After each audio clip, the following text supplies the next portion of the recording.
Caros alunos, a videoaula de hoje é sobre a competência entre jurisdições, ou também chamada competência entre justiças comum e especial.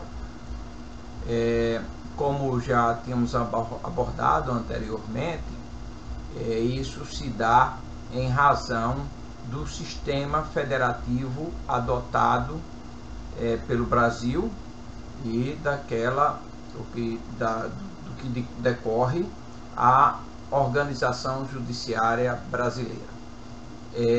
E a Constituição, além de disciplinar toda a competência sobre a prerrogativa de função, também se encarrega de estabelecer a competência entre as justiças comum e especial.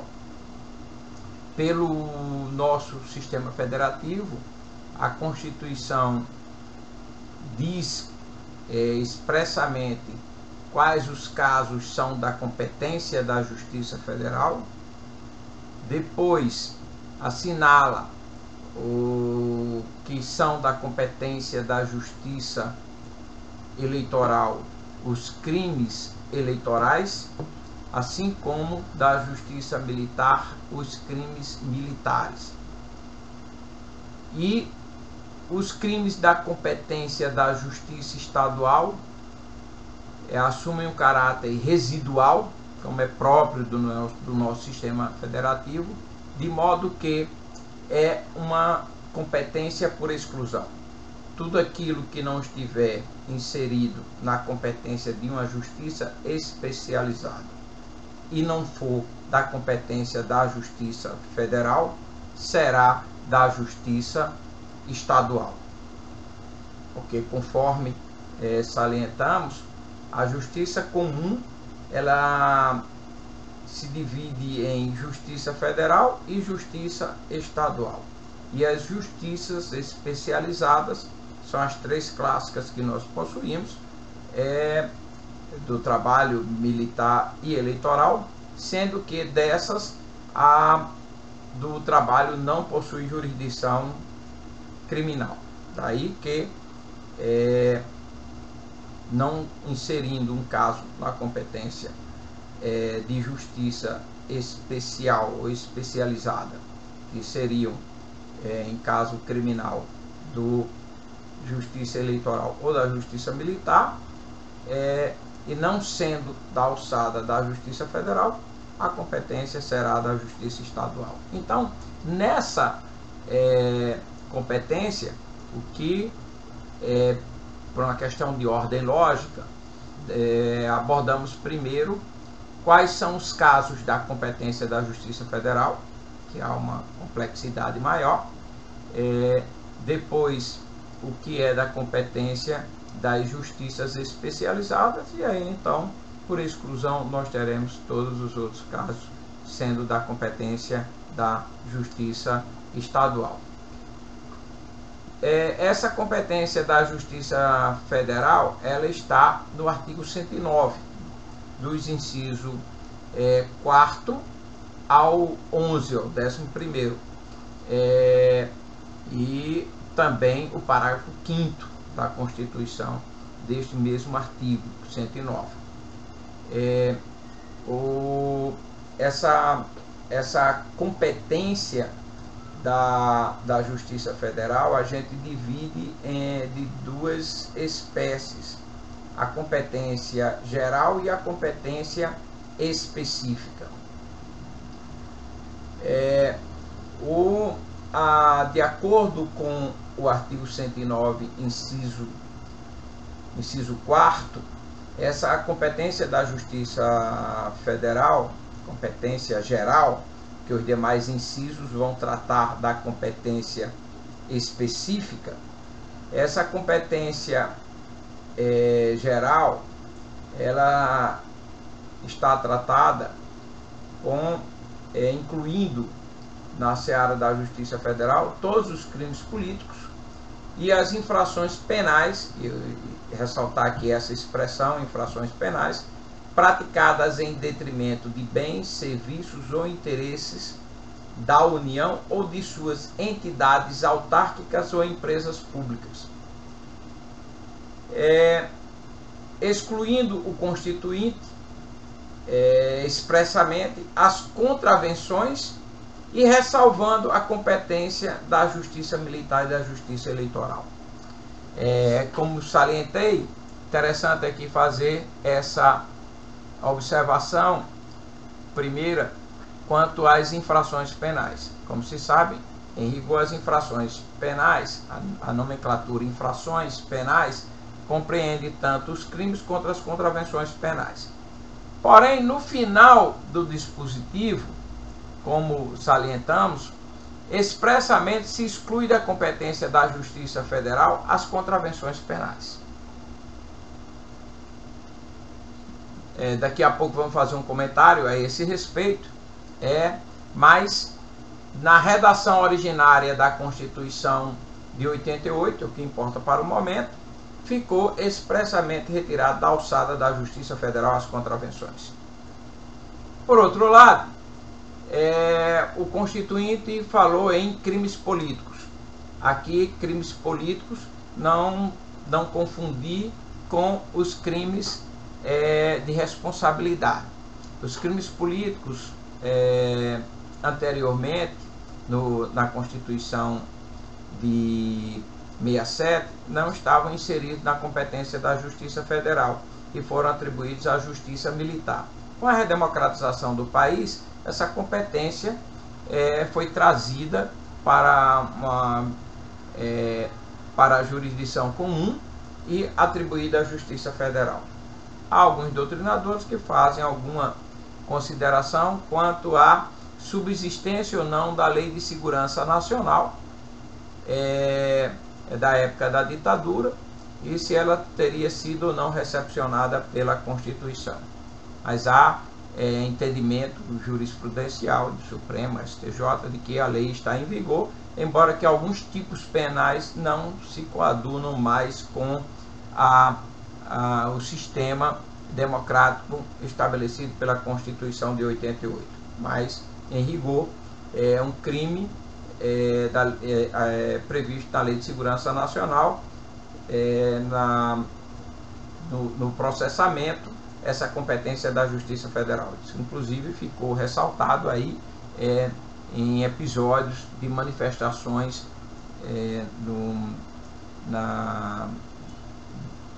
que movimentaram o país e naqueles casos, em algumas hipóteses, o agir de agentes findou sendo enquadrado na Lei de Segurança Nacional.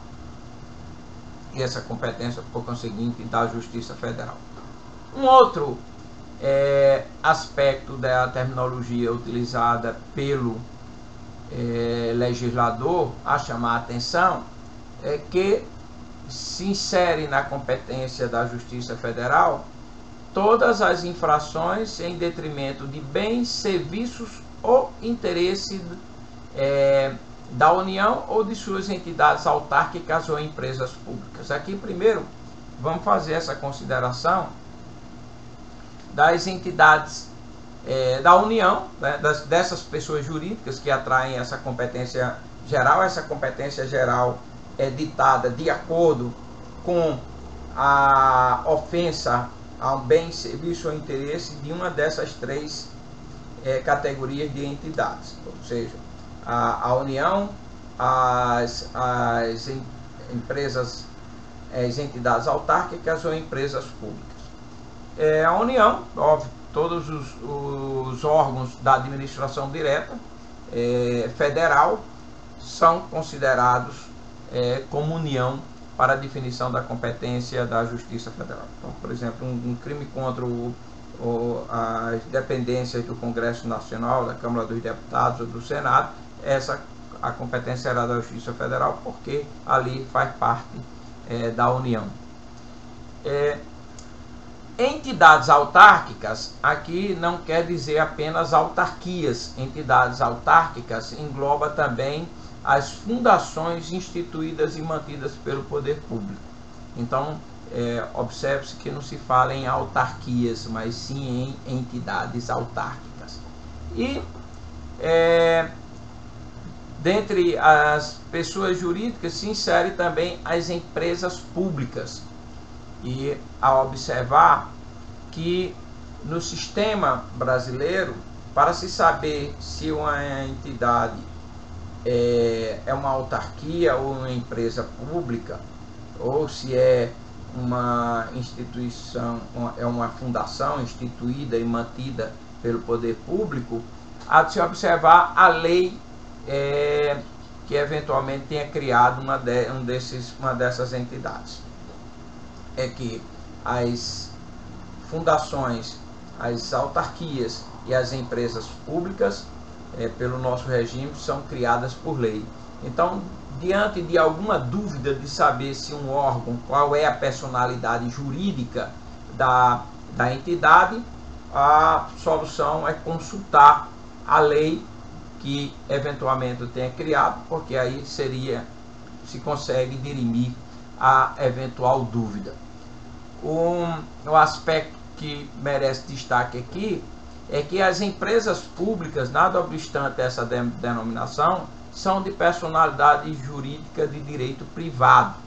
Daí porque, via de regra, suscita alguma confusão quanto à competência da Justiça Federal ou não em determinadas situações. Então, exemplos clássicos de empresas públicas e que são da competência quando ocorre crime praticado contra bem, serviço ou interesse dessas pessoas, a competência da Justiça Federal. Há de ser citada a Empresa Brasileira de Correios e Telégrafos e a Caixa Econômica Federal. Por outro lado, geralmente se faz confusão quanto a se um crime contra a Petrobras ou contra o Banco do Brasil, se isso seria ou não da competência da Justiça Federal. A resposta aí é simples, no sentido negativo, porque elas são sociedades de economia mista e, por conseguinte, não são consideradas empresas públicas em termos jurídicos. Daí porque, nada obstante ter uma composição, a União tenha uma participação na composição societária, elas não são empresas públicas, daí porque a competência não é da Justiça Federal. Então, mais uma vez, na eventual dúvida quanto a se uma determinada entidade é ou não classificada como entidade autárquica ou como empresa pública, basta consultar se ela foi criada por lei e qual a personalidade jurídica conferida por esse respectivo estatuto legal. Nada obstante isso, ainda há uma dificuldade em extremar o que é efetivamente bem, serviço ou interesse da União. Em muitos casos, os serviços se confundem com o interesse. Na verdade, tudo quer dizer gira em torno do interesse. O bem, óbvio, que está querendo fazer a relação com patrimônio, todo crime que diga respeito ou que atinja o patrimônio da União ou de uma entidade autárquica ou empresa pública, essa competência seria da Justiça Federal. E quando eu estou falando de empresa pública aqui ou entidade autárquica, entidades autárquicas ou empresas públicas federais, porque sabemos que há entidades autárquicas ou empresas públicas também estaduais e municipais. Obviamente que aí a competência é estadual e não federal. Feito esse esclarecimento, o que chama atenção agora é desse destaque de que em muitos momentos há uma confusão entre bem, serviço ou interesse da União e, via de regra, tudo se identifica como interesse ou não de uma dessas entidades, mencionadas. O Supremo e o STJ possuem uma jurisprudência consolidada no sentido de que esse crime praticado contra bem, serviço ou interesse tem de ser concreto de efeito, tem que trazer um prejuízo concreto e efetivo. Se o prejuízo não for concreto e efetivo à entidade federal, essa competência não será da Justiça Federal. Vamos citar aqui mais adiante alguns exemplos a esse respeito, para extremar, trazer algumas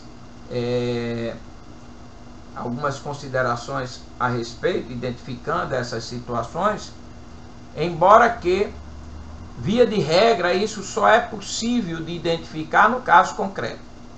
Aliás, se pegar a jurisprudência do Supremo a respeito, e nada obstante se verifique algumas divergências, mas haverá de se observar que isso só é possível de dimensionar no exame do caso concreto. Então, se pegar, por exemplo, a súmula 107 do Superior Tribunal de Justiça, ela deixa claro que o crime de estelionato praticado com a falsificação de guias de recolhimento de contribuições previdenciárias não é da Justiça Federal quando não ocorre lesão à autarquia federal. Então, um exemplo clássico para essa súmula: uma empresa querendo participar de uma licitação perante um órgão estadual ou municipal, falsifica uma guia de recolhimento de tributo federal, uma certidão de quitação de tributo federal, e apresenta perante o órgão público estadual ou municipal. Nessa situação, embora tenha sido falsificado um documento representativo de uma responsabilidade tributária perante um órgão federal, o que suscita interesse da União, e também haveria um comprometimento do patrimônio da União, de uma entidade autárquica, porém essa ofensa ela não seria direta, porque na verdade quem sofreu prejuízo, e o prejuízo foi acarretado para o serviço ou interesse do órgão estadual ou municipal que estava promovendo o processo licitatório. Então essa ofensa teria sido só mediata, e dessa forma a competência não seria da Justiça Federal. Mas mesmo assim, aqui e ali se verifica algum precedente do Supremo Tribunal Federal admitindo que mesmo nessa hipótese a competência seria da Justiça Federal. Embora ressalte-se que a jurisprudência mais dominante no Supremo no sentido de que, se não houver um prejuízo específico e direto a uma dessas entidades federais, a competência não será da Justiça Federal. Para até verificar essa divergência, eu chamo a atenção para verificar o julgamento do Supremo da primeira turma do STF, relator o ministro Marco Aurélio, no RE 446938, oriundo do Paraná, que está no informativo 541 do Supremo. Da mesma sorte, verificar o que é a jurisprudência mais firme do Supremo, o RE 454737, oriundo de São Paulo, relator ministro César Peluso, no informativo 520. E lá vai verificar essa fundamentação do Supremo, de que é preciso que seja identificado um prejuízo direto e específico de um ente federal para que se caracterize a competência da Justiça Federal. A esse respeito, inclusive, tem outra súmula que bem retrata essa posição jurisprudencial, que é a súmula 73 do Superior Tribunal de Justiça, que vai no mesmo sentido da súmula 107. Olha o que diz essa súmula. A utilização de papel moeda grosseiramente falsificado configura, em tese, crime de estelionato da competência da Justiça Estadual. O que ele quer dizer com isso? É que a falsificação do papel moeda é crime da alçada da Justiça Federal, porque esse é um serviço prestado pelo Banco Central. É a emissão do papel moeda. Só que se a falsificação é grosseira, na verdade não está havendo um prejuízo específico e concreto a esse serviço praticado por um ente federal, mas sim foi um tipo de crime que ele iludiu apenas uma determinada pessoa e não comprometeu esse serviço prestado por um órgão federal. Daí que a competência se traduz na Justiça Estadual e caracteriza não o crime de moeda falsa, mas sim o crime de estelionato. O crime de moeda falsa, para sua tipificação, exige que a falsificação tenha uma potencialidade lesiva em relação ao homem médio e não quanto a uma pessoa de menor grau de instrução que pode ser ludibriada. A mesma coisa diríamos a exemplificar jurisprudência consolidada do Supremo Tribunal Federal a respeito, por exemplo, de uma pessoa que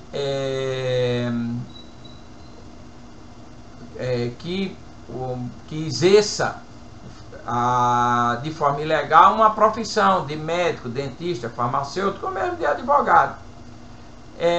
Esse exercício ilegal da profissão, a competência, em rigor, é da Justiça Estadual e não da Justiça Federal. Certo que esses órgãos de controle de exercício dessas funções são autarquias federais. Mas não há uma ofensa direta ao serviço prestado de fiscalização do exercício da atividade profissional. Diferente seria, por exemplo, se a pessoa eventualmente vier a falsificar um registro, por exemplo, do CRM, do Conselho Regional de Medicina. Aí sim haveria uma ofensa direta e concreta ao serviço que é prestado por essa entidade autárquica, e nessa hipótese, sim, a competência seria da Justiça Federal. Então, a singularidade e o que é mais delicado nesses casos é a necessidade de se verificar se houve propriamente uma ofensa direta e específica a uma entidade federal. Vou dar um outro exemplo a esse respeito. Digamos que um servidor do Judiciário Federal estaciona o seu carro em um determinado local e esse carro vem a ser furtado. E dentro do veículo existem vários documentos, digamos que seja um oficial de justiça e vários mandados, e que por isso o serviço não é executado pelo oficial de justiça naquele dia ou demanda mais alguns dias para ser executado. Em tese, houve uma lesão a um serviço prestado por um agente federal, de modo que a competência seria da Justiça Federal. Porém, esse prejuízo ele é apenas imediato e não é direto e específico. Para ficar mais claro o que quer dizer essa exigência de prejuízo direto e específico. Digamos que uma pessoa vem a matar um oficial de justiça, da Justiça Federal. Se ele matar esse oficial de justiça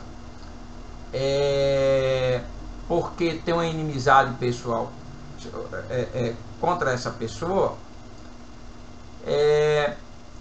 esse crime, de toda sorte, não vai deixar de trazer um prejuízo para o serviço da Justiça Federal, porque com um funcionário a menos, e digamos que ele naquele dia tinha diversos mandados para cumprir, esses mandados não deixariam de ser cumpridos ou levariam ou demandariam um tempo maior para virem a ser executados. Então, em tese, imediatamente esse serviço foi atingido.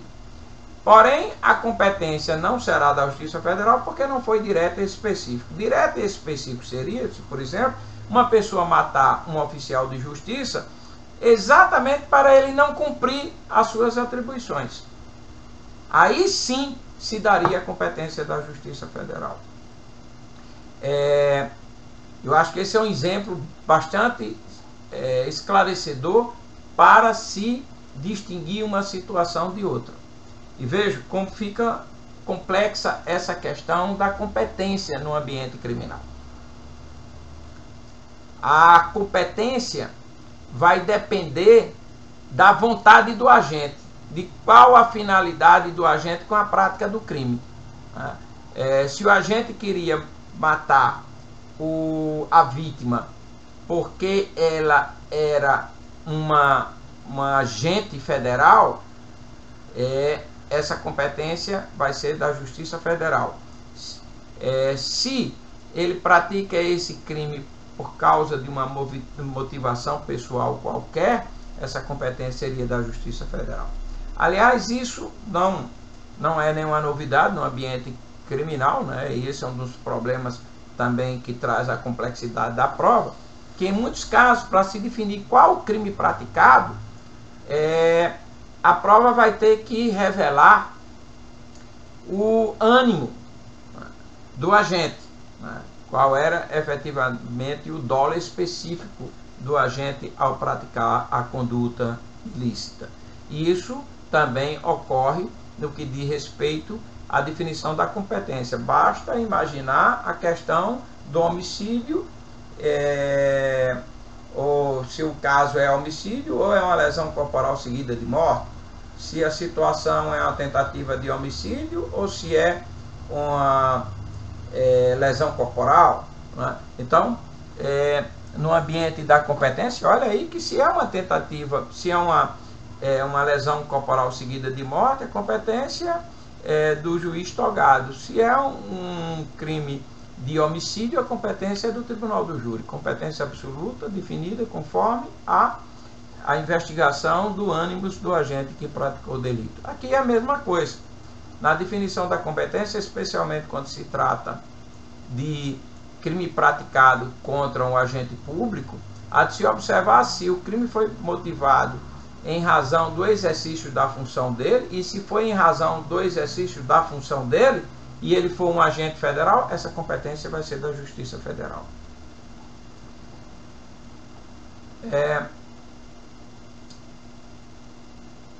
De acordo com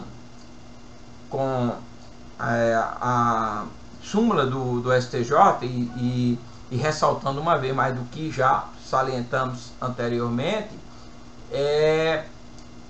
se se trata de sociedade de economia mista, essa competência é da Justiça Estadual, né? Porque ela não é empresa pública, não é considerada para fins jurídicos empresa pública, ainda que tenha participação societária da União. E isso está cristalizado na súmula 42 do STJ, né, que vai ressaltar esse aspecto. E vejam, às vezes também há uma certa confusão nesse aspecto, e já ensejou alguma discussão no ambiente jurisdicional. Por exemplo, o Sindicato dos Servidores Públicos Federais. Um crime contra o patrimônio do Sindicato dos Servidores Públicos Federais. Isso é da competência da Justiça Federal ou da Justiça Estadual? Ora, o sindicato é uma entidade civil, é uma entidade tem personalidade jurídica de direito privado e não é considerado, obviamente, empresa pública. Daí que, facilmente, respondida a questão, que essa competência é da Justiça Estadual e não da Justiça Federal.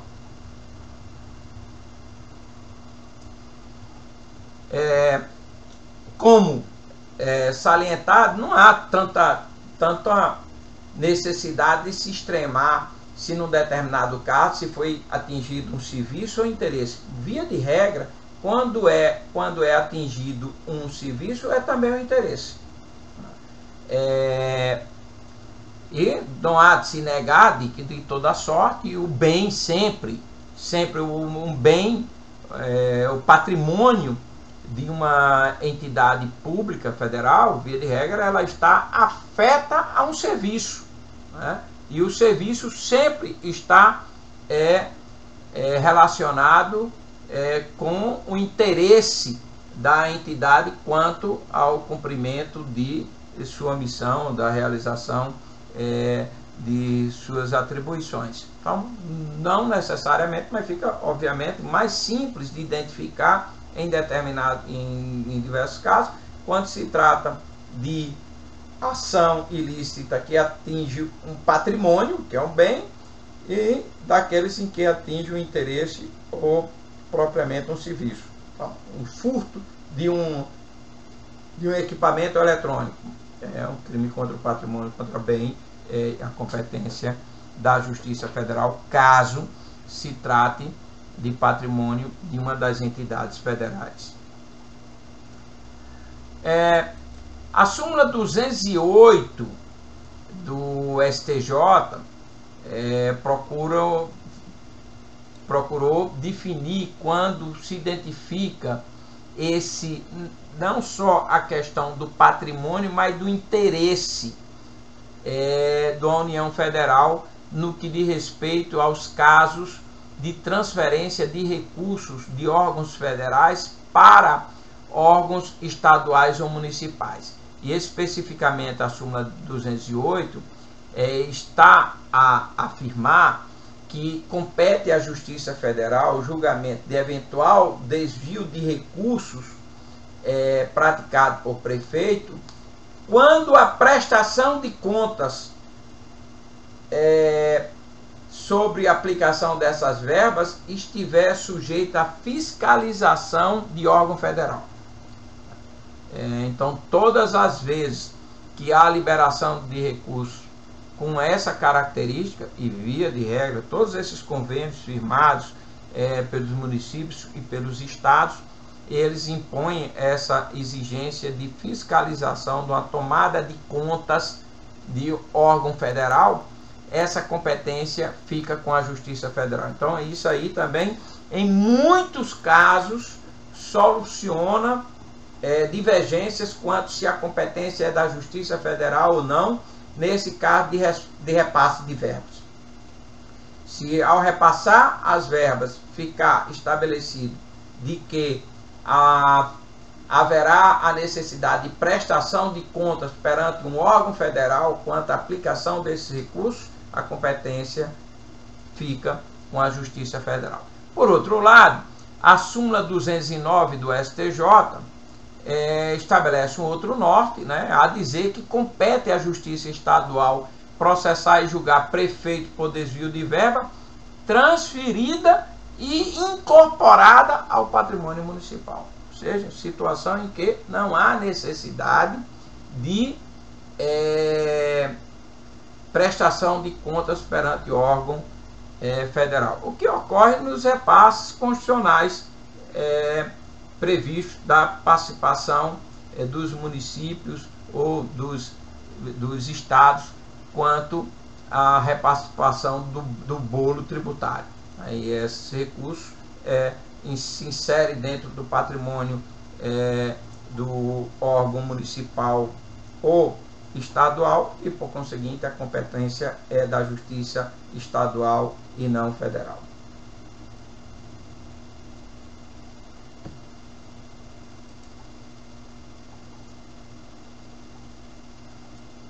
Dentro dessa expressão serviço, se insere aqui a competência da Justiça Federal quando o crime é praticado contra o funcionário público em razão do exercício das suas funções, que era o exemplo que já tinha dado anteriormente aqui. Essa é a súmula 147. Um crime praticado contra um servidor federal, um crime praticado contra um juiz federal, por exemplo, não necessariamente a competência vai ser da Justiça Federal. Haverá de se observar qual foi o motivo, a motivação para a prática do crime. Se for questão de ordem pessoal, essa competência é da Justiça Estadual. Porém, se for em razão do exercício das funções, uma pessoa chateada por causa de alguma decisão que eventualmente tenha sido tomada, e ele vem a praticar o crime contra o servidor público federal, essa competência aí sim seria da Justiça Federal. Então, isso está retratado na súmula 147 do Superior Tribunal de Justiça. Há uma súmula também que merece menção, a súmula 200 do ex-Tribunal Federal de Recursos, né, que ela define que compete à Justiça Federal processar e julgar crime de falsificação ou de uso de documento falso perante a Justiça do Trabalho. Aqui também é com base na questão do serviço. É a atividade jurisdicional que, nesse caso, está sendo prejudicada devido à fraude praticada. E aí, a competência, por óbvio, a Justiça Federal é um órgão da União, e aí a competência é da Justiça Federal. A súmula 165 do Superior Tribunal de Justiça retrata essa ideia, ou esse entendimento que constava da súmula 200 do ex-Tribunal Federal de Recursos, ou seja, a dizer que o crime de falso testemunho praticado perante a Justiça ou perante no decorrer do processo trabalhista é da competência da Justiça Federal.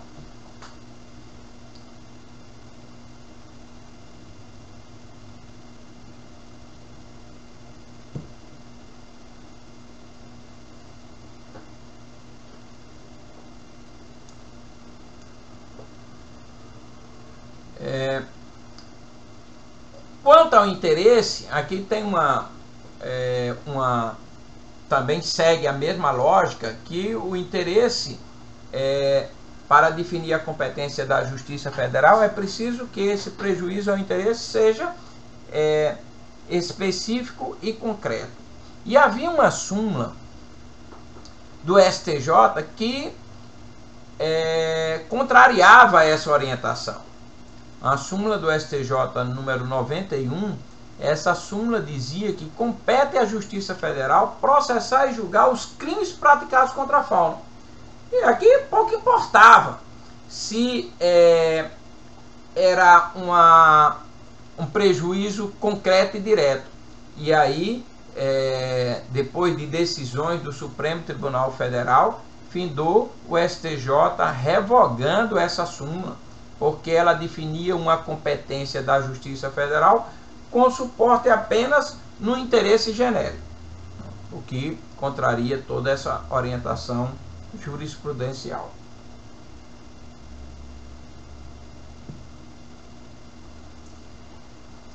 Afora essa competência geral, como dissemos, depois do inciso 4º, os demais incisos do artigo 109, parágrafo 4º, eles tratam de competências específicas da Justiça Federal. A primeira em relação aos crimes políticos. Os crimes políticos, como disse, eles estão ainda hoje definidos na Lei de Segurança Nacional, que ela é de 1983, ainda que alguns dispositivos ali a gente vai entender que são incompatíveis com a Constituição, que foram revogados com a Constituição, outros tantos ainda estão em vigor e podem ser aplicados.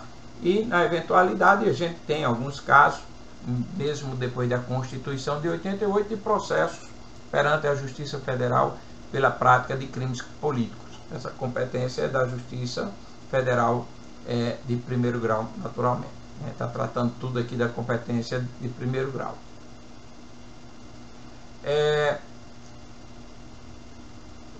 Lembrar, eu falei aqui que o dispositivo, o inciso 4º, ele ressalva que não seriam da competência da Justiça Federal as contravenções penais. Essa na redação originária da Constituição. Só que, posteriormente, o Constituinte derivado criou o Juizado Especial Federal, que não tinha vindo com a redação originária. Aliás, há uma controvérsia a esse respeito. Eu tinha um posicionamento no sentido de que não estava vedado à União criar também juizado especial. Mas, em razão de dúvidas existentes, veio a emenda constitucional número 22 de 1999 e autorizou a União a criar o Juizado Especial Federal. E essa competência do Juizado Especial Federal foi para julgar as infrações de menor potencial ofensivo, que viesse a ser definida pelo legislador ordinário. Veio a lei que criou o Juizado Especial Federal e, ao tratar do Juizado Especial Federal, colocou que eram crime de menor potencial ofensivo, são as infrações penais cuja pena máxima não é superior a 2 anos. Ora, se assim foi inserido na competência do Juizado Especial Federal as contravenções. Porque veja que ele fala em infrações. Infrações quer dizer crimes e contravenções. Faltou aqui uma sistematização da legislação. Ao alterar a Constituição e permitir expressamente que a Justiça Federal criasse juizados especiais, e juizados especiais para abordar, julgar as infrações de menor potencial ofensivo, era preciso retirar a ressalva existente no inciso 4º do artigo 109, parágrafo 4º da Constituição. A circunstância de o legislador não ter assim procedido, não impede, pelo contrário, exige do intérprete que ele faça uma interpretação sistêmica da Constituição e venha fazer a conclusão a esse respeito.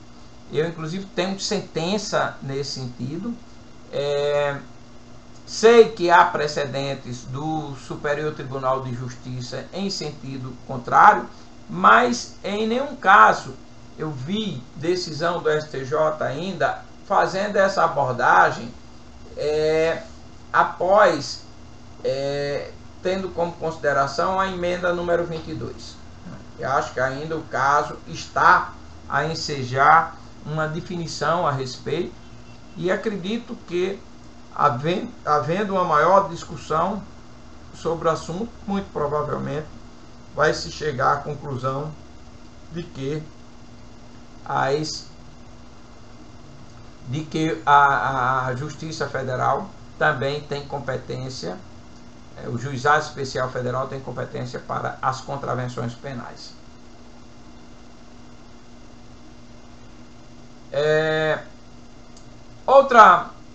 Outra circunstância interessante a esse respeito é que, via de regra, quando se dá uma competência a um órgão, essa competência é para processar e julgar. E processar e julgar quer dizer também executar. Então, em rigor, a Justiça Federal, pela Constituição, tem a competência para processar e julgar toda e qualquer infração criminal que atinja bem, serviço ou interesse geral da Justiça Federal, o que inclui a execução. Acontece que, por questão mais de ordem política, o STJ editou uma súmula 192 dizendo que a competência para a execução, na hipótese de o preso se encontrar recolhido em presídio estadual, é do juiz estadual, ou seja, é da Justiça Estadual. Essa súmula já rendeu muita controvérsia, até quanto à sua compatibilidade ou não com a Constituição. Eu também acho difícil a compatibilidade com a Constituição, mas me parece que essa é uma solução adequada para a questão, porque é muito delicado que mais de um juiz exerça jurisdição sobre um determinado presídio. Isso pode trazer uma insatisfação interna muito grande. Pela experiência que tem da época do Conselho Nacional de Justiça e nos mutirões carcerários, eu cheguei a essa conclusão, embora sempre tenha sido uma voz dissonante em relação à súmula 192, e hoje eu concordo com os seus termos. A esse respeito, quando foi criado o sistema penitenciário federal, a Lei 11.671, que é de 2008, estabeleceu que, em se tratando de preso julgado pela Justiça Estadual e recolhido em presídio federal, essa competência será da Justiça Federal tão somente em relação ao preso definitivo. Se tratar do preso provisório, essa competência persiste com o juiz de origem, que é via de regra, da Justiça Estadual. E aí a gente criou duas regras diferentes, né? Porque o entendimento do STJ decorrente da súmula 192 é de que, se o preso estiver recolhido em presídio federal, mesmo ele tendo sido uma ordem de prisão determinada por um juiz federal, pouco importa se ele é preso definitivo ou provisório, essa competência é da Justiça Estadual. Porém, quando o recolhimento se dá em presídio federal, devido à expressa disposição da Lei 11.671, essa competência só é da Justiça Federal quando se trata de preso definitivo, ou seja, com sentença transitada em julgado. Se for preso provisório, essa competência persiste perante o juízo de origem.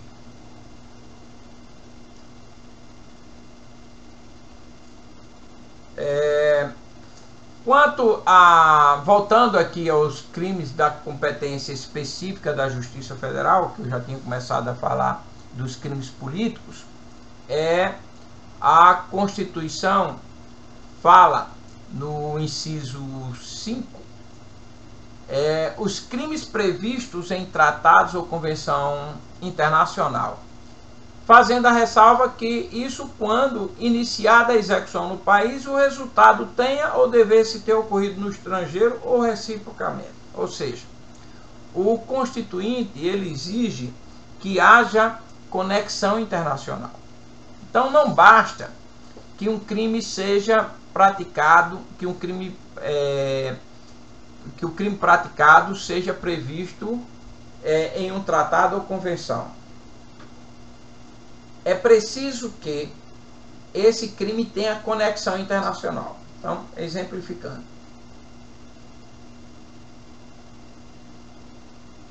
O crime de tráfico de entorpecentes. O Brasil tem tratado de combate ao crime de tráfico de entorpecentes. Porém, se o tráfico é interno, envolvendo pessoas situadas no território nacional, essa competência é da Justiça Estadual. Na eventualidade de haver conexão internacional, ou seja, relacionamento com pessoas que se encontram em outros países, em outros países, aí sim é que a competência se insere no ambiente da Justiça Federal. Aqui eu já fiz a ressalva que não há mais a permissibilidade de jurisdição delegada federal à Justiça Estadual em se tratando de crime de tráfico de entorpecentes. Isso era previsto na antiga lei de tóxico, era a lei 6.368, que ela era de 76, e a nova lei, que é de 2006, é a lei 11.343, ela dispõe expressamente que essa competência é da Justiça Federal, embora nem houvesse a necessidade de assim fazê-lo.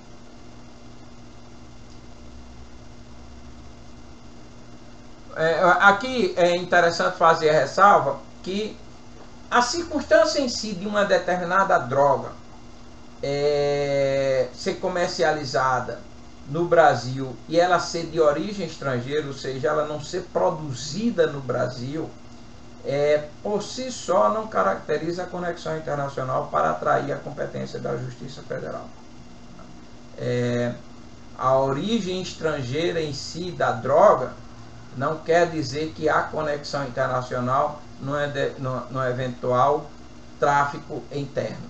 Então não basta essa origem estrangeira da droga, é preciso que esteja caracterizada essa conexão, senão a competência persiste no ambiente da Justiça Estadual. Outra hipótese expressa é o crime contra a organização do trabalho. Aqui há necessidade de observar que essa expressão utilizada pelo Constituinte de crimes contra a organização do trabalho, ela guarda identidade com a nomenclatura utilizada pelo Código Penal. Só que a jurisprudência e a doutrina brasileira, de há muito tempo, fixou o entendimento de que não são todos aqueles crimes lá previstos que eventualmente praticados se inserem na competência da Justiça Federal. Os crimes contra a organização do trabalho que se inserem que são da competência da Justiça Federal são apenas aqueles em que há um prejuízo à organização do trabalho em geral, ou contra o sistema de trabalho em si. Se o crime é individual, se ele não é em termos genéricos quanto aos direitos dos trabalhadores no sentido coletivo, essa competência não é da Justiça Federal. Por exemplo, um crime de instigação à greve ou um crime de impedir a realização da greve são crimes específicos contra a Organização Geral do Trabalho. Essa competência seria da Justiça da Justiça Federal. Mas, por exemplo, um crime de redução à condição análoga de escravo.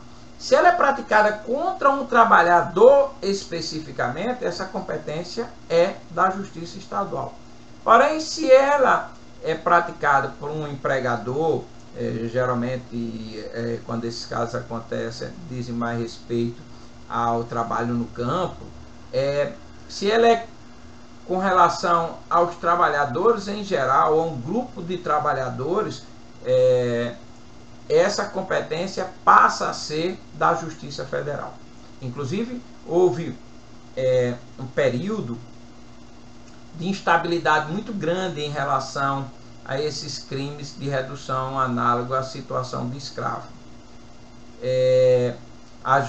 Alguns juízes estaduais entendiam que em todos os casos a competência era da Justiça Estadual. Outros juízes estaduais entendiam que eram da Justiça Federal. A mesma coisa acontecendo com juízes federais, entendendo que todos os casos seriam da Justiça Federal, ou outros entendendo que apenas em determinadas situações de interesse coletivo. E havia até mesmo juízes do trabalho que entendiam que a competência era da Justiça do Trabalho. Houve até vários casos de ajuizamento de ação penal perante a Justiça do Trabalho. Isso era uma interpretação advinda da emenda 45, que procuradores do trabalho e juízes do trabalho passaram a entender que seria da competência da Justiça do Trabalho. O Supremo dirimiu essa controvérsia, primeiro salientando, reafirmando que a emenda número 45 não trouxe nenhuma competência de ordem criminal para a Justiça do Trabalho, de modo que a gente não vê mais essa situação. E por outro lado, salientou que essa competência, em se tratando de crime de redução à condição análoga de escravo, é da competência da Justiça Federal quando relacionado a grupo de pessoas. Esse é um leading case. Acredito que o relator do acordo foi o ministro Gilmar Mendes, e é o RE, ele é o RE 398.042, origem Pará. Esse, colocando aí no Google, vocês podem observar esse precedente que merece ser consultado, e essa decisão foi em 2009. E até lá havia uma instabilidade muito grande por causa da indefinição quanto à competência. Olha que essa é uma competência absoluta, né, a gerar aí uma série de problemas com relação à prescrição, porque, como se sabe, a interrupção da prescrição é com o recebimento da denúncia, e o juízo incompetente, ele não caracteriza a interrupção. Então isso trazia uma série de problemas aí com relação ao combate a esse tipo de criminalidade. Outra previsão expressa é quanto aos crimes contra o sistema financeiro. Aí o Constituinte inova a dizer que cabe à lei ordinária dizer quais são os crimes contra o sistema financeiro que são da competência da Justiça Federal. Via de regra, crime contra o sistema financeiro, a depender do tipo, ele sempre vai ser da competência da Justiça Federal pela competência geral, porque vai ser contra um serviço ou interesse, ou mesmo o patrimônio de entidade federal. Nada obstante isso, o legislador ainda, o Constituinte ainda colocou aí dentre os crimes específicos. E a lei 7.492, que trata dos crimes financeiros, ele no artigo 26 atribui a competência à Justiça Federal para o julgamento de todos os crimes lá mencionados. Mas se pegar os tipos penais lá previstos, vai observar que de toda sorte ele entraria na regra geral de crime praticado contra bem ou, melhor dizendo, contra serviço ou interesse da União, porque todos eles ali é uma atividade com a fiscalização intensa do Banco Central. Então, mas de toda sorte, o legislador, né, já estabeleceu que todos aqueles crimes seriam da competência da Justiça Federal. Mas tem uma outra lei que trata de crime financeiro, e que é a Lei 4.595, que é de 1964, em que há tipo penal que não necessariamente caracteriza uma ofensa a bem ou serviço da entidade federal, e de modo que há decisões do Superior Tribunal de Justiça que o crime do artigo 34, inciso 1 da lei mencionada, ou seja, 4.595, ele não é da competência da Justiça Federal, a não ser que haja, no caso concreto, uma demonstração de um prejuízo específico e direto a uma das entidades autárquicas.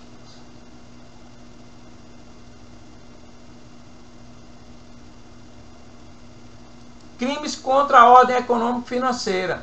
Aqui a Constituição também estabeleceu que caberia à lei ordinária dizer quais seriam os crimes contra a ordem econômico-financeira que seriam da competência da Justiça Federal.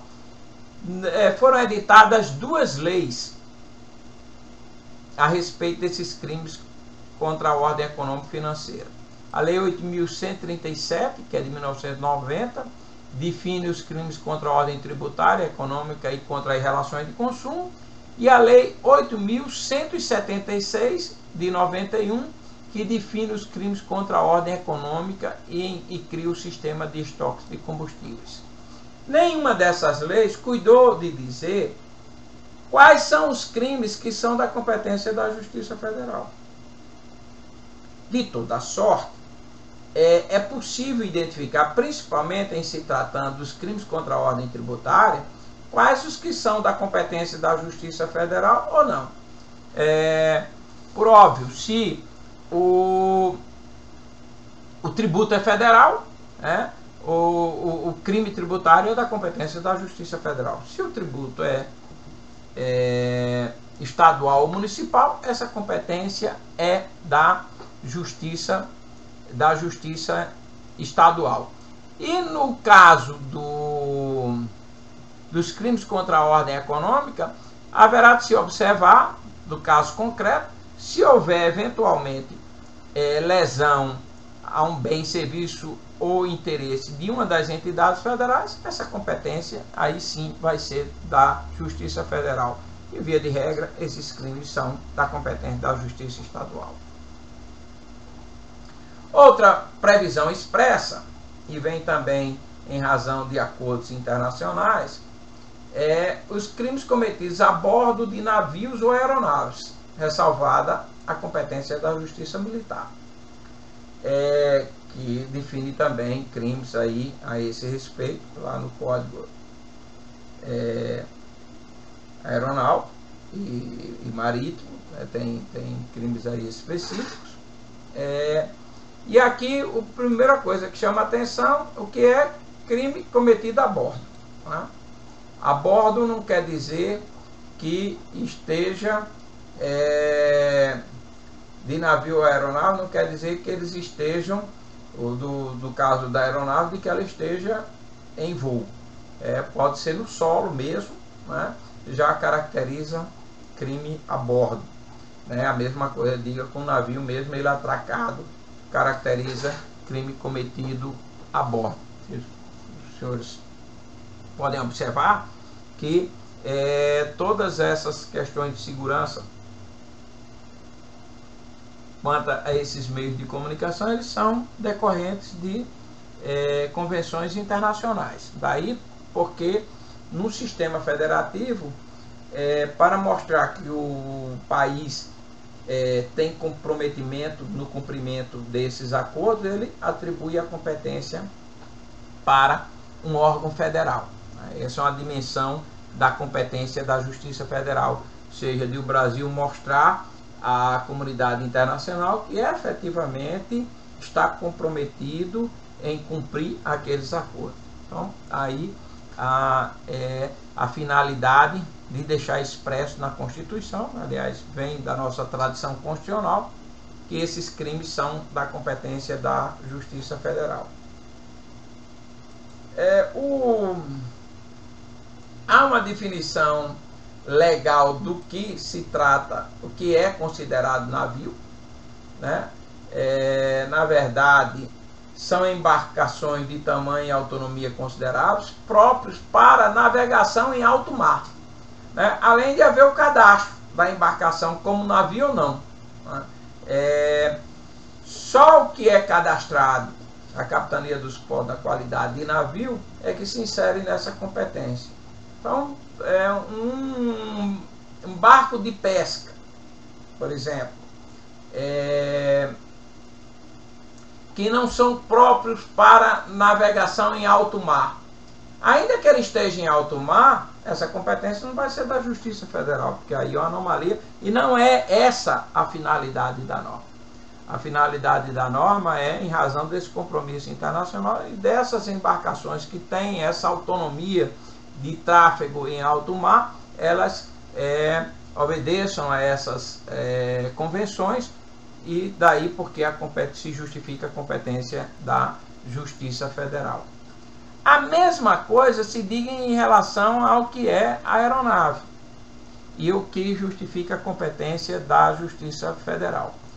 O Decreto-Lei número 32 de 66, no artigo 8º, ele define como aeronave todo aparelho manobrável em voo apto a se sustentar em circulação no espaço aéreo mediante reações aerodinâmicas e capaz de transportar pessoas ou coisas. Também há um cadastro dessas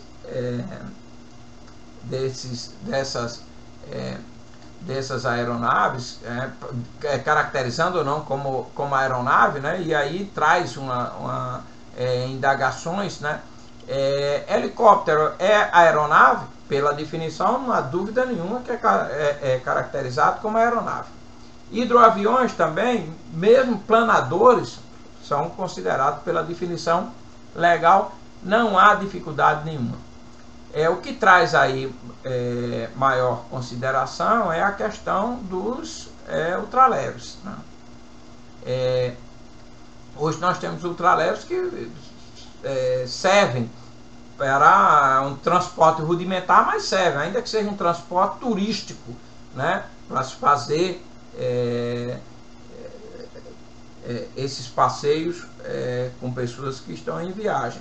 E a depender das circunstâncias, seria o caso também de caracterizar como aeronave, mas em princípio ultraleve não é a aeronave para fins de definição de competência da Justiça Federal.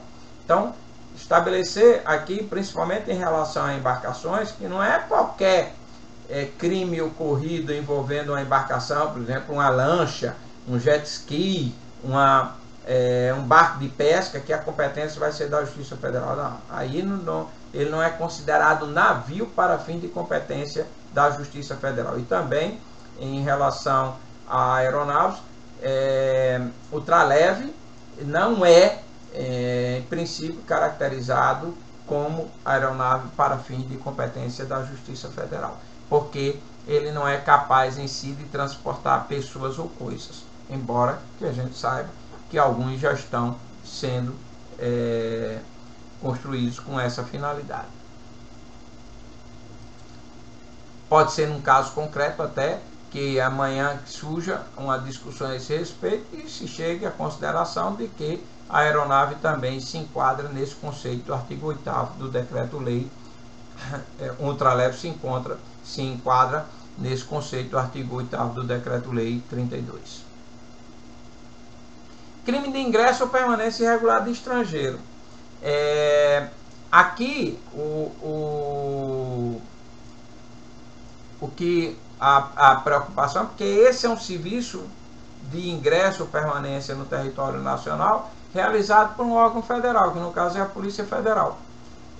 Daí porque essa competência é da Justiça Federal, né, contra o serviço. Outra previsão é quanto à disputa sobre direitos indígenas. Aqui merece toda uma consideração. O Supremo tem uma decisão, né, ressaltando que essa competência, em princípio, ela foi prevista para questões cíveis. E veja, disputa sobre direitos indígenas. Não é sobre o direito de um indígena em si, é no sentido coletivo. Então, vamos dizer que ocorra um crime contra um índio numa disputa de terra, de uma coletividade de índios reivindicando uma reserva indígena, e aí ocorre um crime.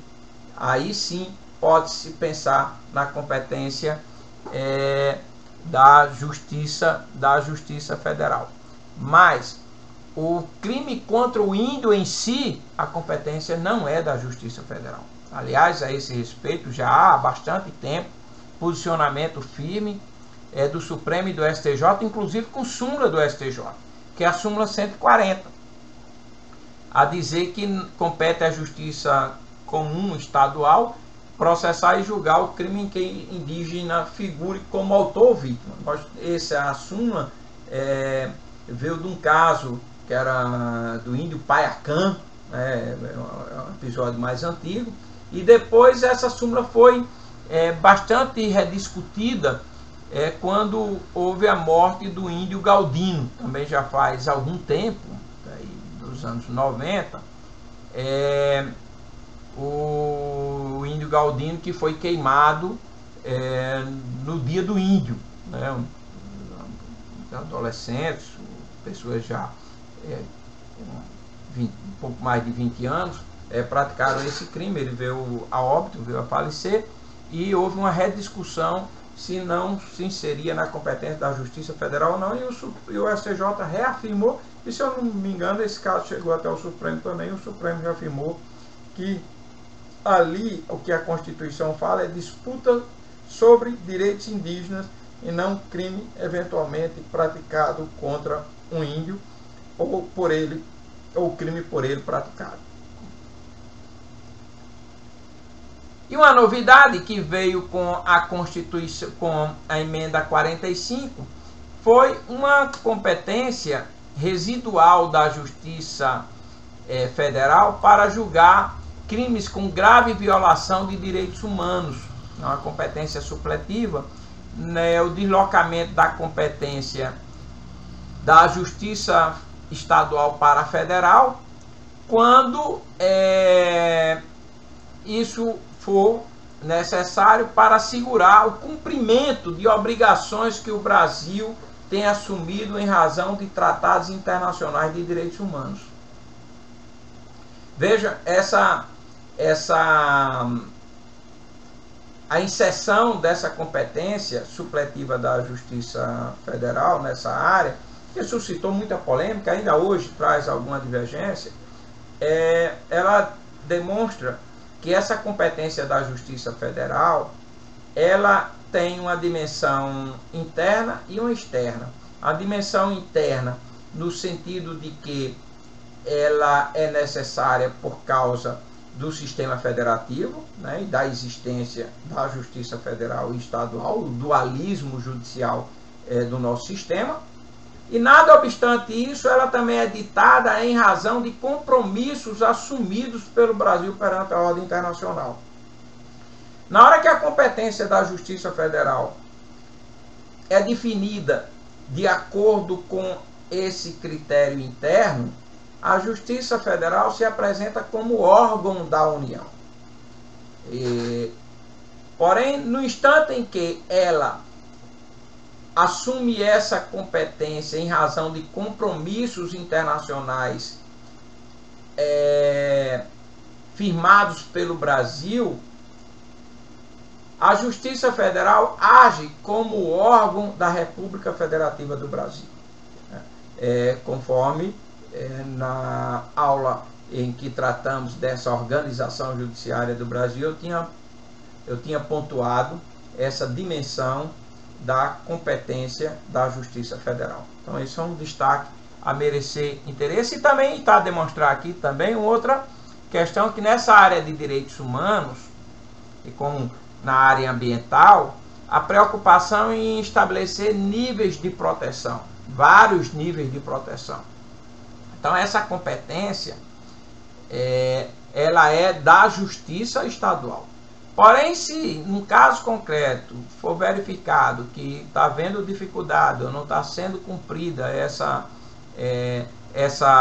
o exercício dessa função, por N fatores que podem ter interferência, como uma forma de maior proteção a esses direitos humanos, né, no caso de grave violação, essa competência passa para a Justiça Federal de forma supletiva. E óbvio, se contesta também porque há uma dificuldade em se definir o que é grave violação, né? Tem que ser no caso concreto, a identificar se uma determinada circunstância caracteriza grave violação ou não.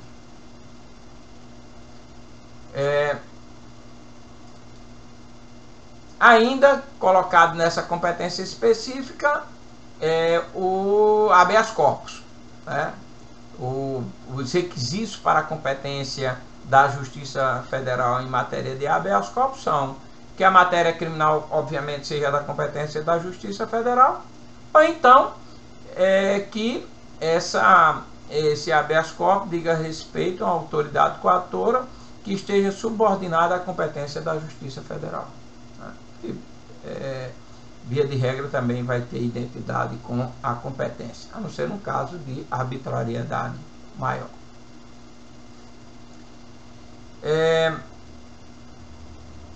E aí estão as hipóteses de competência da Justiça Federal, e em seguida a Constituição vai tratar da competência da Justiça Eleitoral. Isso no artigo 121, né? No artigo 121, a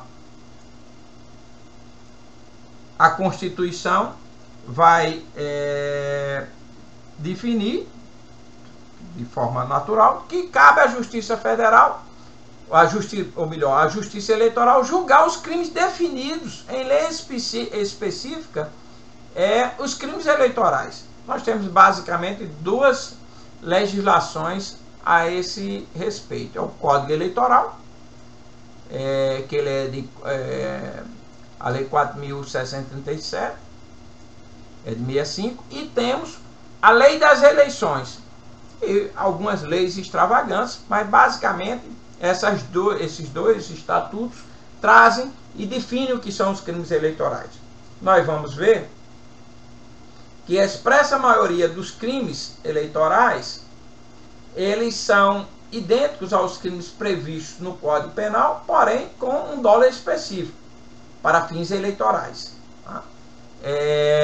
Então aqui, com esse critério, não há dificuldade maior de identificar se um crime é da competência da Justiça Eleitoral ou não, embora que em muitos casos vai ter que entrar nessa investigação do ânimos do agente para verificar se tinha interesse eleitoral ou não. Fica mais fácil, né? Porque quando se aproxima de um pleito eleitoral, de verificar se aquela situação é relativa a um determinado pleito ou não, a permitir uma melhor definição do caso. Porém, o que suscita e que traz controvérsia é com relação ao que dispõe o artigo 78, inciso 4º do Código de Processo Penal.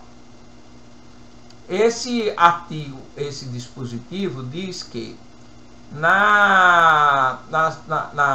havendo crimes conexos,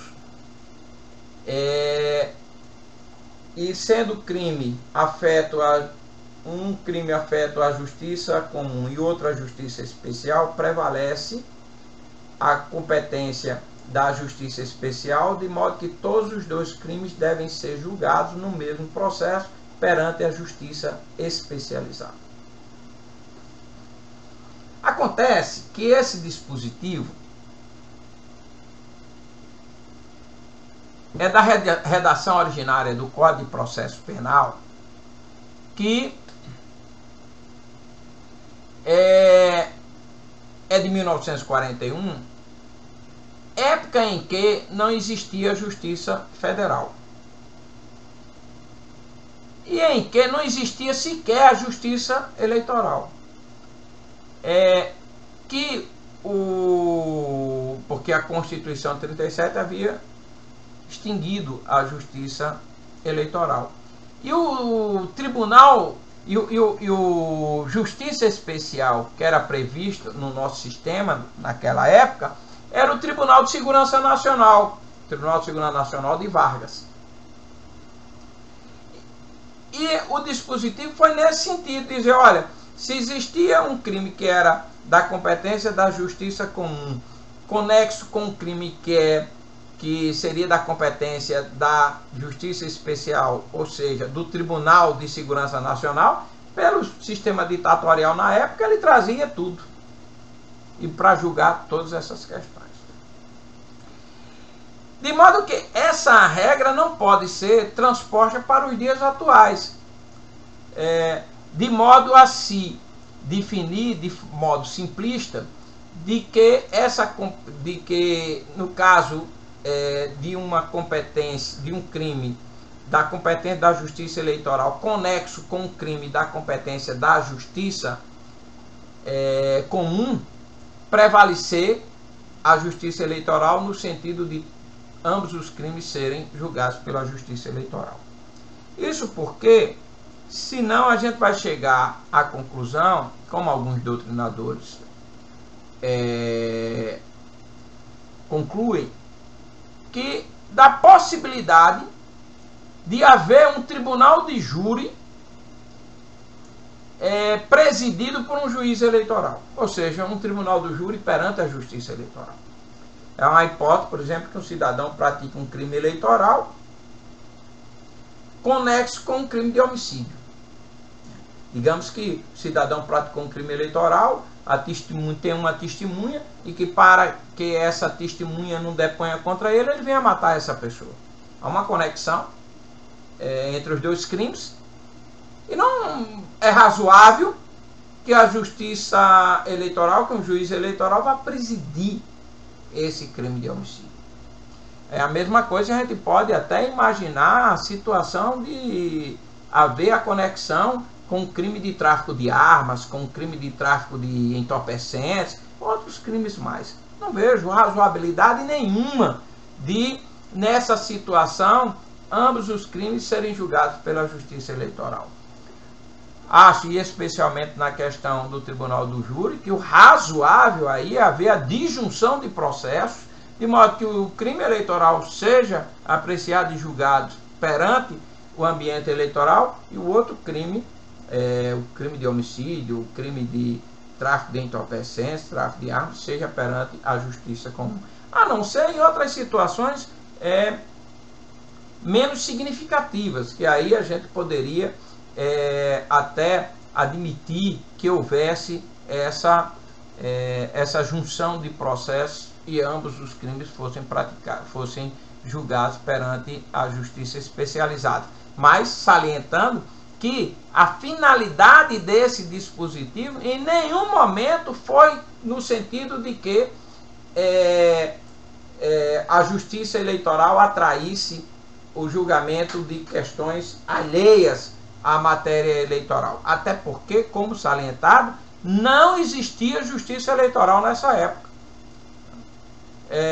Só existia como Justiça Especial, que nós conhecemos hoje com competência criminal, era a Justiça Militar, e que tem um dispositivo a dizer que quando há conexão entre crimes da alçada da Justiça Militar e da Justiça Comum, a solução é a disjunção de processos. Acredito que, se existente na época a Justiça Eleitoral, também teria sido feita a mesma ressalva, ou seja, que na eventualidade da conexão de crimes, a solução seria a disjunção de processos.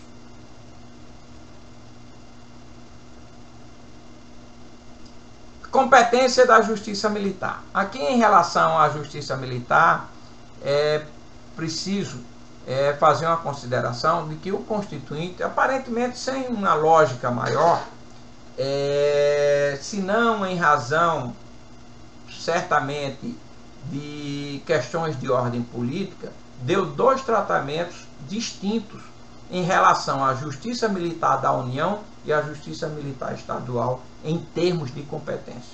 Estou falando nem de estrutura, de organização, porque elas também são diferentes. Mas estou falando, e como nós já vimos, estou falando aqui em termos de competência. Isso porque a competência da Justiça Militar da União está no artigo 124, enquanto a Justiça Militar Estadual no artigo 125, parágrafo 4º. Olha o que diz o artigo 124 da Constituição, que é a competência da Justiça Militar da União. A Justiça Militar compete processar e julgar os crimes militares definidos em lei. Ou seja, tudo que for tipificado em lei como crime militar será da competência da Justiça Militar.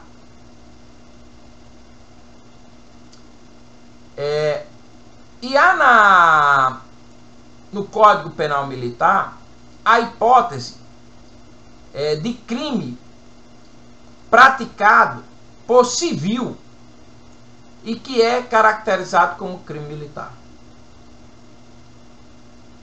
Então, em razão disso, a Justiça Militar da União pode julgar militares e pode até julgar civis praticando crimes militares. O que é um exagero, né? E até há entendimento do Supremo restringindo essa possibilidade a dizer que só ocorre a competência da Justiça Militar nessa hipótese para julgar civil quando esse crime ele é contra a organização ou os fins militares. Então ele faz até uma restrição a esse respeito. Já no que diz a respeito da Justiça Militar Estadual, o que é que diz a Constituição?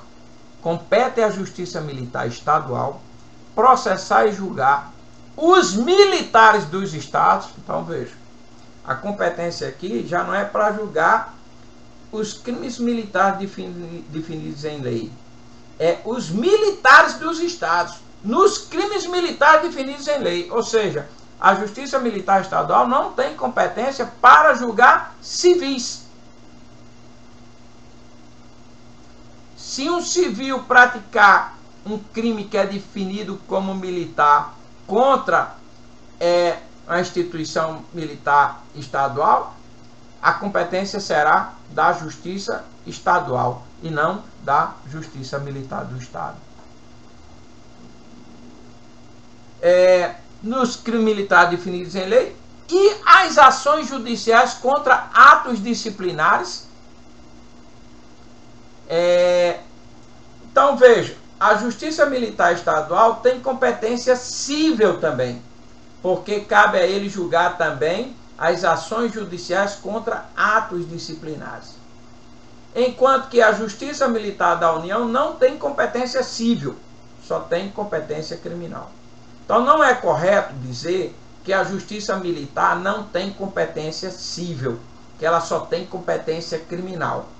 A Justiça Militar da União não possui competência cível, mas a Justiça Militar Estadual sim possui também, de forma anômala, uma competência cível, porque próprio na Constituição. Então a gente pode fazer a seguinte comparação entre uma e outra justiça militar.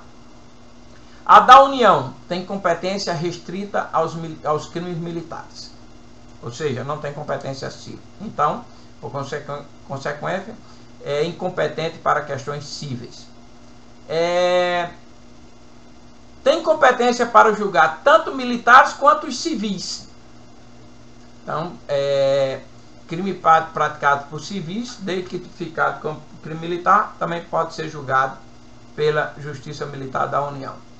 E a sua competência é em razão da matéria, ou seja, para os crimes militares próprios ou impróprios. Os crimes militares próprios são aqueles crimes praticados por militares, que só podem ser praticados por militares.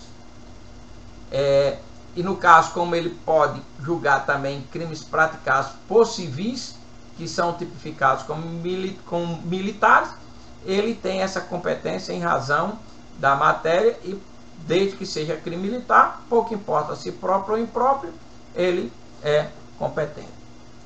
Já a Justiça Militar Estadual, a competência criminal é para os crimes militares tão somente.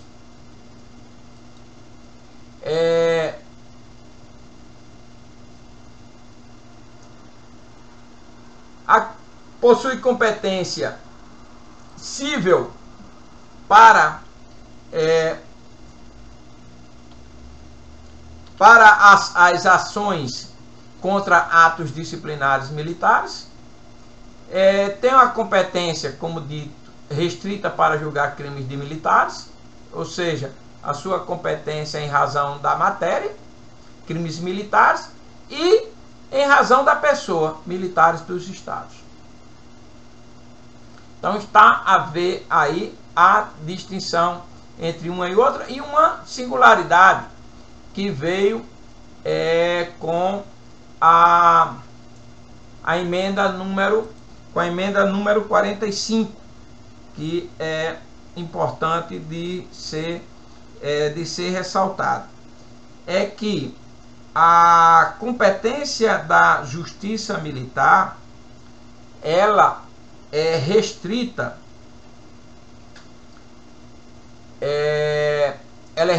no sentido de que não se insere mais na competência da Justiça Militar o julgamento dos crimes dolosos contra a vida.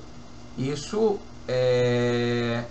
foi em decorrência de um rumoroso caso que teve uma grande repercussão nacional. Um militar, e numa cena que foi flagrada pelas câmeras das redes de televisão, matou um civil de uma forma inaceitável. E naquela época, de acordo com o Código Penal Militar, era caracterizado crime militar a mera circunstância de o crime ser praticado com a arma da corporação. Só o fato, eram duas questões: se ele tivesse a serviço, e outra, se o crime fosse praticado com a arma da corporação. Então, às vezes, o cidadão estava de folga ou de férias e tal, mas pegava a arma da corporação e matava alguém, às vezes um crime passional, a companheira ou algo do gênero, e essa competência era firmada da Justiça Militar. Contra esse estado de coisas veio uma lei 9.299, que foi de 1996, modificou o Código Penal Militar e revogou os dispositivos que definiam crime militar, essa circunstância de ser um crime praticado com a arma da corporação, ou a circunstância, ou a mera circunstância de ele estar no exercício da atividade funcional. E estabeleceu ainda uma outra consideração, uma outra diretriz, a dizer que os crimes dolosos contra a vida praticados por policial militar contra civil seriam da competência da Justiça Comum. Então, a partir daí, todo e qualquer crime praticado por policial militar, pouco importa se com a arma da corporação, pouco importa se no exercício da função, se trata de homicídio ou em tese de homicídio doloso, o caso em que ocorre a morte do civil, essa competência é da jurisdição comum. Isso foi uma preocupação de evitar um corporativismo da justiça militar e de não coibir eventuais excessos praticados no exercício das funções. Também no mesmo sentido, aqui e ali há algumas dúvidas a respeito se o crime de tortura é ou não da competência da justiça militar. A resposta é muito simples, é porque o crime de tortura não é previsto como crime militar. Se o Código Penal Militar não prevê a hipótese, então essa é uma competência da justiça comum.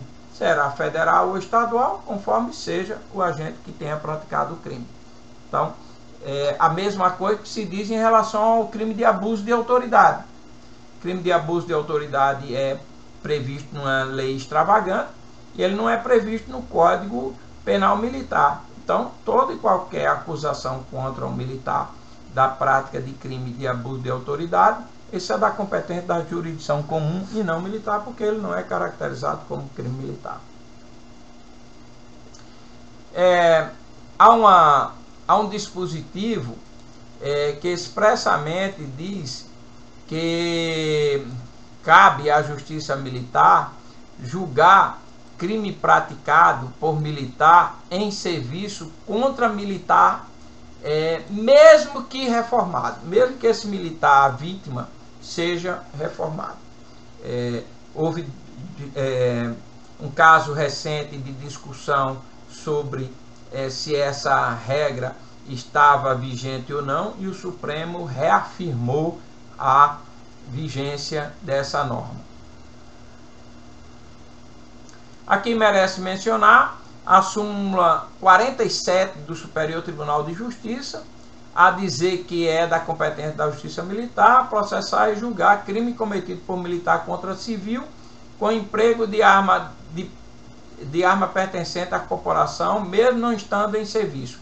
Aqui é o que eu tinha dito antes, essa súmula, embora não revogada expressamente, mas ela não tem mais aplicação em razão da revogação desse dispositivo, como anteriormente eu já mencionei.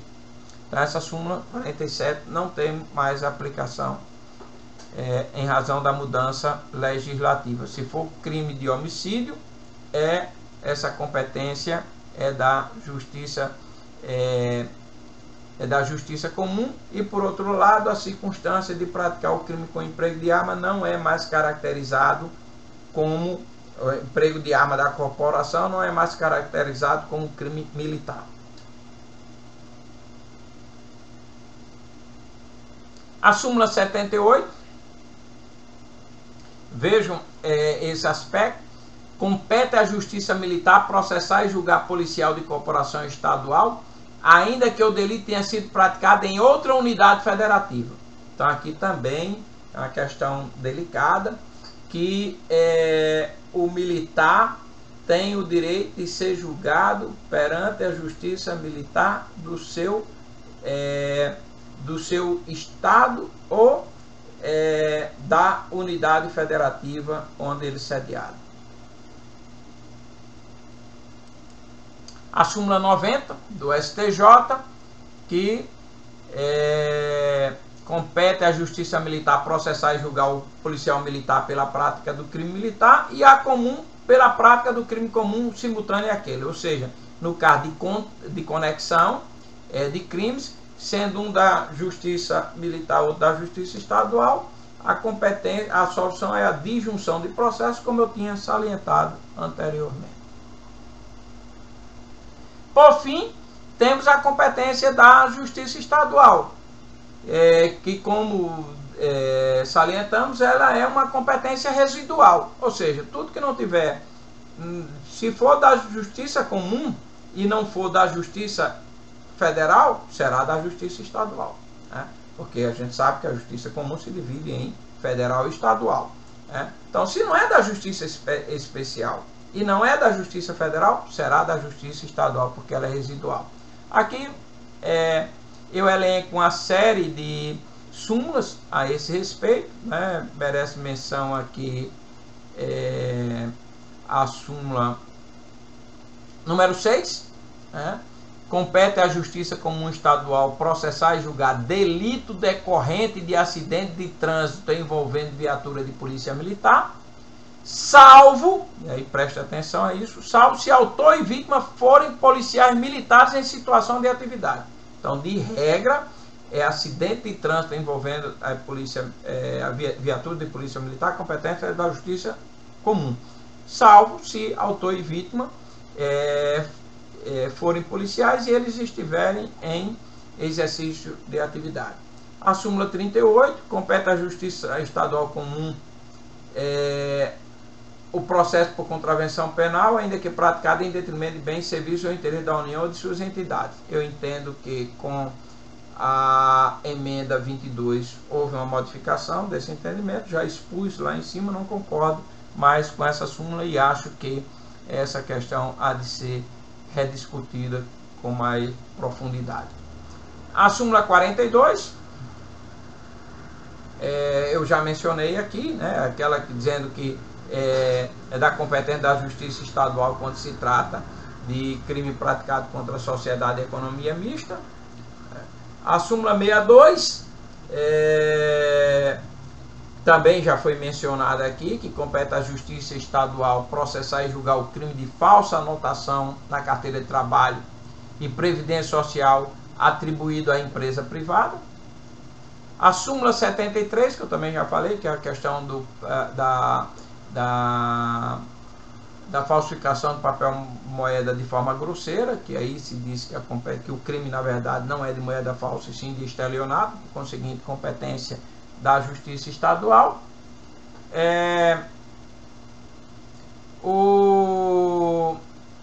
A súmula 75, que compete à Justiça Comum Estadual processar e julgar o policial militar quando ele está na qualidade de guarda penitenciário e ele promove ou facilita a fuga de presos, porque isso não está inserido como crime militar, daí porque essa competência é da Justiça Comum. A súmula 107, eu já mencionei aqui, compete à Justiça Comum Estadual processar e julgar crime de estelionato praticado mediante falsificação das guias de recolhimento das contribuições previdenciárias quando não ocorrente lesão à autarquia federal. É aquela questão da exigência da lesão direta e concreta de uma das entidades federais. A súmula 140 é aquela do indígena, que se entende que a competência é da Justiça Estadual, já mencionei. A súmula 172, essa súmula é a questão do abuso de autoridade, a dizer que o crime de abuso de autoridade praticado por militar, a competência é da Justiça Comum. Por quê? Porque o crime de abuso de autoridade não é crime militar.